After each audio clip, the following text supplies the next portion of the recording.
Scientists created the first human clone with eternal life. A retired intelligence agent is tasked with safeguarding this first-ever human clone. But the lines between creator and creation blur. He discovers a web of intrigue and danger that questions the very essence of humanity. Hello, welcome to I Am Movies. Today we're diving into the 2021 Korean sci-fi movie known as Seobok. But before we jump into the details, make sure to show us some love by liking the video and subscribing to the channel. Now let's get right into it. The movie begins with Min Gi-haeon, a former intelligence agent, suffering from insomnia and a severe headache. Min goes to a clinic to get migraine medication. The doctor chastises him for turning up unexpectedly, but Min comments that he hasn't been able to sleep for 2 days due to his headache.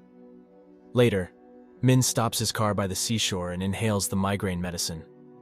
As he begins to feel thrilled, his car slides underwater, and he finds himself in the midst of the ocean. Min regains consciousness, revealing it was only an illusion. Inside his car, he is startled by a knock on the window from an agent. He starts the car and attempts to escape, but his getaway is abruptly halted by another agent brandishing a threat to shoot him. The agent insists on taking Min to meet Chief An, his former boss at the intelligence agency. Min is offered a position with a classified government project. Min reminds him that he is no longer with the agency, so he explains that he needs someone he can trust. He inquires as to what he must perform, but Chief An just informs him that it is a confidential project. The next day unfolds with Min being guided around the lab by Dr. Shin, who reveals that the lab has been relocated to a ship due to security concerns. Dr. Im Se-yoon joins them, disclosing a groundbreaking success from a decade ago, the creation of the world's first human clone. This clone, named Seobok, possesses genetically modified stem cells, aging at twice the speed of a regular human. The doctors showcase Seobok in an artificial environment with a beach view on the screen, emphasizing his unique genes. Dr. Shin draws a historical parallel to an emperor's search for the elixir of immortality, stating that Seobok, like the servant from that era, does not die. Seobok's bone marrow produces proteins with the potential to cure any disease, a revelation met with skepticism from Min.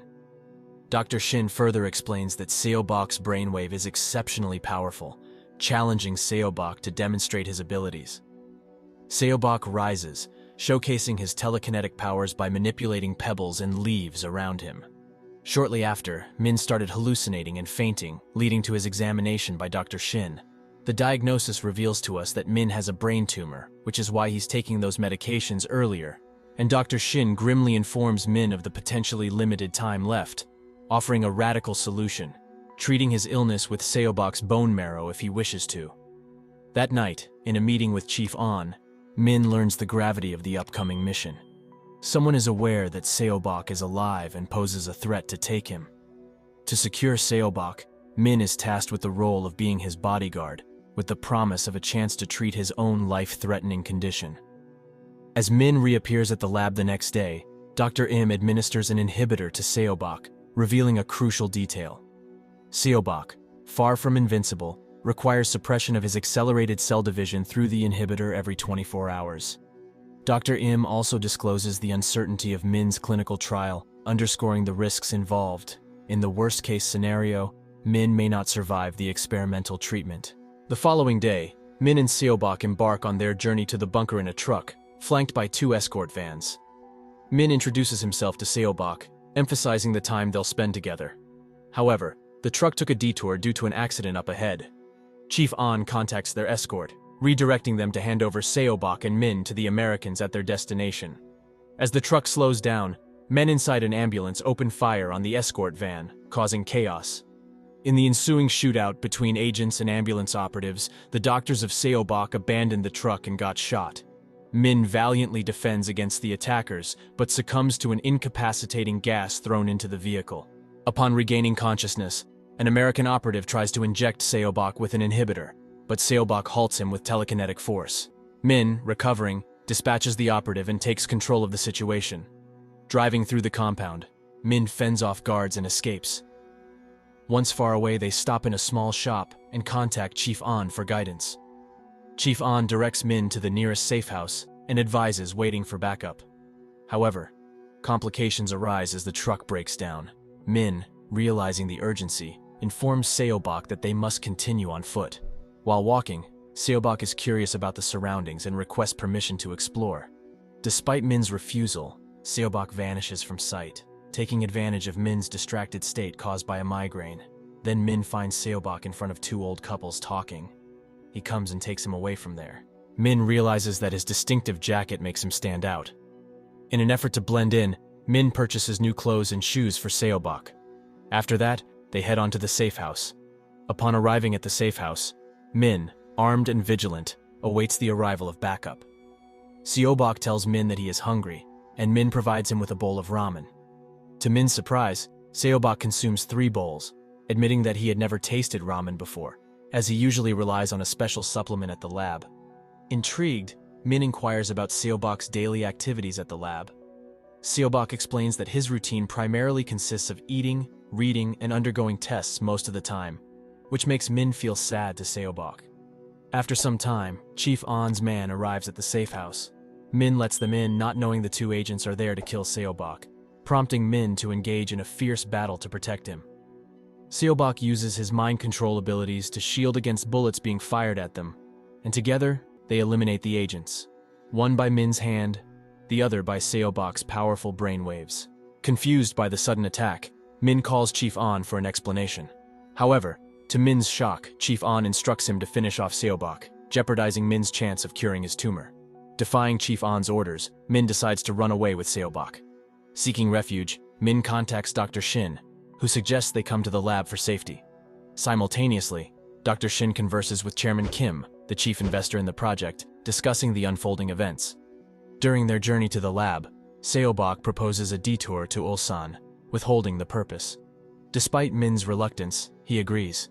Suddenly, Seobok vomits blood due to the lack of the inhibitor, but he insists they continue to Ulsan. Meanwhile, Chief On and Chairman Kim discuss the attempted abduction, and Kim suspects Chief On's motives, wondering if he's aligned with the Americans. In a meeting with the Americans, Chief On is convinced to hand over Seobok, with speculation about the consequences of human immortality. Chief On officially declares to Kim that he and the Americans will take control of the specimen.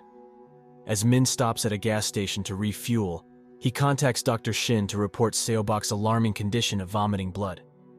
Dr. Shin warns Min about the potential instability of Seobok's brainwaves, given that he has been off the inhibitor for 2 days. Simultaneously, Seobok enters a convenience store, where he locks eyes with 2 women enjoying a ramen. Tensions escalate when the women's male companions confront Seobok. In response to physical aggression, Seobok utilizes his telekinetic powers, slamming one man against a shelf and twisting the arm of another. A powerful blast follows, shattering the store's windows. As Min searches for Seobok outside, he witnesses the aftermath of Seobok's display of power. Sensing danger, Min quickly grabs Seobok, and they flee the scene. Meanwhile, Chief On discovers their whereabouts via CCTV and tells his men to arrive. Both Min and Seobok are now considered terror suspects and must be shot on sight. On their journey, Min reproaches Seobok for causing a disturbance and nearly taking a man's life. He sternly warns that he'll leave Seobok if such behavior continues. Faced with the threat, Seobok offers a sincere apology. When they take a break by the seaside, Min inadvertently reveals his intention to return Seobok to the lab for injections. Seobok contends that his concern is purely for Min's well-being, expressing doubt about his own worthiness. Min, acknowledging his own undeserving state, admits the desire to do everything to survive. Suddenly, Min collapses from an intense headache. While Min is unconscious, Seobok sits by the shore, reflecting on a moment with Dr. Im, whom he considers his mother. He asked her about death, and she likened it to falling into eternal sleep. Recalling an incident when he resisted taking supplements, Seobok deduced Dr. Im's intentions and confronted her about his creation. This revelation led to a confrontation, with Dr. Im slapping him. As Min awakens, he finds Seobok by the shore. In a poignant conversation, Seobok shares that he doesn't sleep because he doesn't know how, and he questions what it feels like to be dying. Min explains his confusion, expressing regrets about his past and revealing his inner turmoil between the fear of death and the desire to keep living. In a compelling flashback, Min recalls a pivotal moment during his time with the agency. Betraying a colleague, Hyun-soo, to gain Chief On's favor, Min expected her arrest. But Chief An chose a darker path, leading to her tragic death. This haunting memory weighs heavily on Min, and he breaks into tears. Seobok, understanding Min's pain, creates a memorial on the beach with rocks and a circle of flying birds. He discloses their destination, a church in Ulsan, adding another layer of mystery and purpose to their journey. As they arrive at the church, Seobok approaches the ashes of Kyung-hoon, Dr. Im's deceased son. This revelation shocked Min that Seobok was created from Kyung-hoon's DNA after the boy tragically died in a car accident. Seobok shares his fear of death and the fear of eternal life. Min encourages him to express his feelings, suggesting that crying might be a cathartic release. Leaving the church, Seobok begins to perceive the beauty of life. He requests that Min take him back to the lab, explaining that he has nowhere else to go and expressing his purpose to save Min's life. However, their journey takes a sudden turn as Seobok starts vomiting blood again. In a frantic rush, Min drives towards the lab, with the police in pursuit. Ignoring traffic lights and speed limits, Min narrowly evades the cops, reaching the port where the research ship is docked. To his dismay, Chief An's agents are already present. Despite a desperate attempt to escape, the car's tires get punctured by spikes on the road, forcing Min to stop.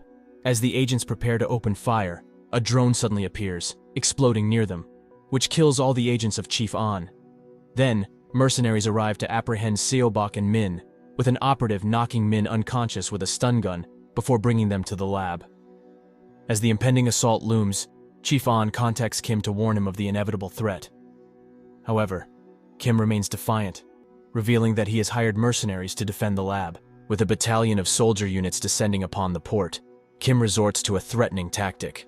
He warns Chief An that he is ready to leak a video of Seobok to the press, emphasizing that his goal is not to save humanity, but to wield the power of choosing who lives and who dies.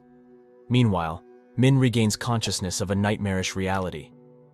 The doctors have already commenced the procedure to extract Seobok's bone marrow. Dr. Shin reveals the gruesome plan to extract 40 milliliters from Seobok daily until a full liter is collected, as they need it for Min's clinical trial, since he is the first subject to test this, asserting they intend to perpetually subject Seobok to this process because he does not die. Appalled at the cruelty of the procedure, Min confronts Dr. Shin, arguing against the inhumanity of their actions. Despite Min's pleas to stop, Dr. Shin insists that Seobok is not human, prompting Min to resort to violence. He strikes Dr. Shin in the face, triggering a confrontation with the guards. In a desperate bid to halt the extraction, Min shoots the lab equipment, compelling Dr. Shin to discontinue the procedure. However, Dr. Shin insists that no one can stop it. When Min queries Dr. Im's whereabouts, Shin reveals her tragic fate. She was shot by guards when she attempted to kill Kim. As chaos ensues, Seobok awakens to the sight of Dr. Im's lifeless body. Dr. Shin, attempting to inject him with an inhibitor, faces Seobok's powerful resistance. Seobok deflects bullets fired by guards, demonstrating his extraordinary abilities. In an outburst of anger, Seobok crushes a steel platform and slams it against the guards before directing his fury toward Kim in his wheelchair. He slowly crushes him without giving any mercy. Releasing a burst of energy, Seobok incapacitates Min, the guards escorting him, and the surrounding chaos. The ship's entrance suddenly opens. Then Chief An orders his soldier team to prepare to open fire. Seobok tears a hole in the ship's wall and confidently walks towards them. Chief An orders his men to shoot Seobok. To everyone's astonishment, none of the bullets fired at him found their mark. After unleashing a shockwave that affects An and the soldier team, Seobok suddenly drops to his knees, vomiting blood. Upon regaining consciousness, Min locates an armored van and attempts to drive it out of the ship. However, chains hold the armored van, and seizing the opportunity, Chief An shoots Seobok with a mounted gun on the APV. Despite sustaining no visible injuries, Seobok is forcefully pushed back by the impact. When the chains on the armored van eventually break, Min rams it against Chief An's APV and drives towards Seobok to cover him. Chief An recovers and starts shooting and blasting the armored van. In the process, Min is hit with shrapnel. Min, realizing the peril, instructs Seobok to run. However, Seobok, recognizing he has nowhere to escape, approaches the soldier unit. Using his telekinetic powers, Seobok blasts a hole in the ground below, causing the soldiers and Chief An to fall down. Now crude oil flows out of broken pipes. The soldiers scramble to climb up from the hole, creating a chaotic and hazardous situation. As Seobok attempts to ignite the crude oil with a burning armored van, Min intervenes, trying to prevent a potentially catastrophic outcome. However, Seobok forcefully shoves him away. In the aftermath, Min, recognizing Seobok's intent, questions why he chose to return despite knowing the consequences. Seobok reveals that he understands now that as long as he lived, conflict would still persist. With a heavy heart, he implores Min to end it. In a moment of hesitation, Min grapples with the weight of the decision. Eventually, he picks up a gun and shoots Seobok, who, in his final words, asserts that Min can never escape death. As Seobok falls into eternal sleep, Min kneels before him, overcome with sorrow. After some time, we see Min visit the beach where Seobok arranged stones by the shore. In a poignant gesture, Min picks up a rock, adds it to the pile, and leaves. And the movie ends. If you'd like to see us recap any other movies or topics you have in mind, just drop a comment and let us know. And don't forget to hit the like button, share this recap, and subscribe to stay updated for the next one.